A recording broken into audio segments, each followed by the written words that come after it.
Question है biconvex lens has radius of curvature 20 centimetre. एक biconvex lens है, इसका रेडियस ऑफ बाय कन्वेक्स बोलते हैं तो दोनों बाउंड्री का रेडियस ऑफ कर्वेचर सेम होगा। इसका भी 20 सेंटीमीटर, इसका भी कितना हो जाएगा 20 सेंटीमीटर। इसकी फोकल लेंथ मान लो एफ है, तो यहाँ पे प्रिंसिपल एक्सिस ये एफ हो जाएगा, ये क्या हो जाएगा 2f, ये एफ डैश ये हो जाएगा 2f डैश। तो इस केस में बताना है, इमेज के बारे में बताना है क्या होगा।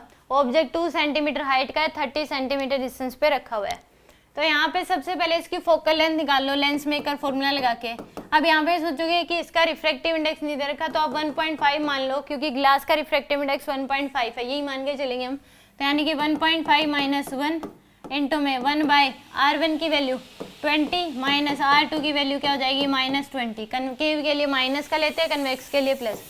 तो 1/f इक्वल टू 0.5 इंटू में 2/20, तो कितना आ जाएगा 1/20। तो f की वैल्यू आ गई आपके पास 20 सेंटीमीटर। f की वैल्यू कितनी आ गई 20 सेंटीमीटर, तो ये आ गया 20 सेंटीमीटर, ये कितना हो जाएगा 40 सेंटीमीटर। ऑब्जेक्ट दोनों के ठीक बीच में रखा हुआ है भाई। ये कितनी होगी आपके पास 30 सेंटीमीटर पे। तो इमेज जो बनेगी वो क्या बनेगी आपके पास, डबल साइज की बनेगी, रियल बनेगी।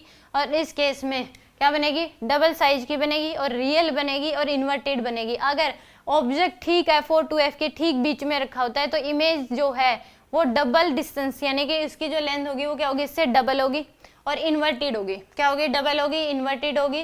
तो इस केस में यहाँ पे अब यहाँ से हम निकाल सकते हैं कहाँ पे 1/f इक्वल टू क्या होगा 1/v माइनस 1/u।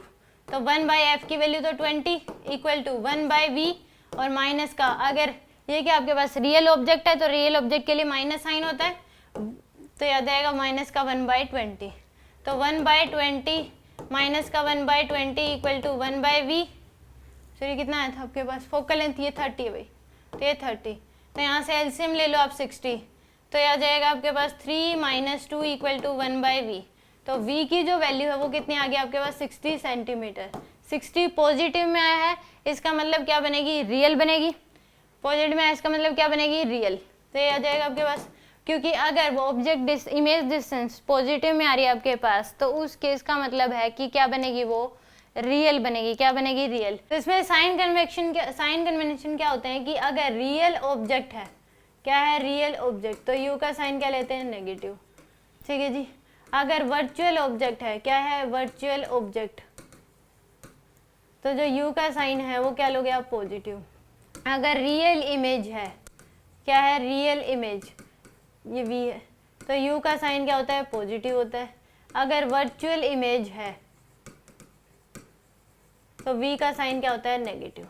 ये होता है ऑब्जेक्ट के लिए, रियल ऑब्जेक्ट है तो नेगेटिव, वर्चुअल ऑब्जेक्ट है तो पॉजिटिव, रियल इमेज है तो पॉजिटिव और वर्चुअल इमेज है तो नेगेटिव। यह क्या आपके पास। अब यहाँ से यानी कि हमारे पास v की वैल्यू पॉजिटिव में आई है तो रियल बनेगी। पॉजिटिव यानी कि रियल इमेज के लिए पॉजिटिव, रियल है तो यानी कि इस केस में क्या बनेगी आपके पास, रियल इमेज बनेगी। और इस केस में इन्वर्टेड मैग्निफिकेशन निकाल लो। मैग्निफिकेशन होता है v/u के बराबर। मैग्निफिकेशन क्या होता है, v/u। v की वैल्यू है 60 डिवाइड बाई u की वैल्यू है -30, तो क्या आ रहा है आपके पास -2 आ रहा है, यानी कि क्या बनेगी, इन्वर्टेड बनेगी। क्या बनेगी, इन्वर्टेड। अब मैग्निफिकेशन एक फॉर्मूला v/u हो गया, एक क्या हो गया, ही अपॉन हो होता है। तो v/u इसकी वैल्यू कितनी है, -2 इक्वल टू ही अपॉन हो। ये निकालना है, ऑब्जेक्ट की जो हाइट है वो 2 सेंटीमीटर, तो ही की हाइट क्या आ जाएगी -4 सेंटीमीटर। यानी कि इस केस में डबल साइज बनेगी, क्या बनेगी, इन्वर्टेड बनेगी और रियल बनेगी। तो यानी कि सी ऑप्शन क्या हो जाएगा इसका करेक्ट होगा।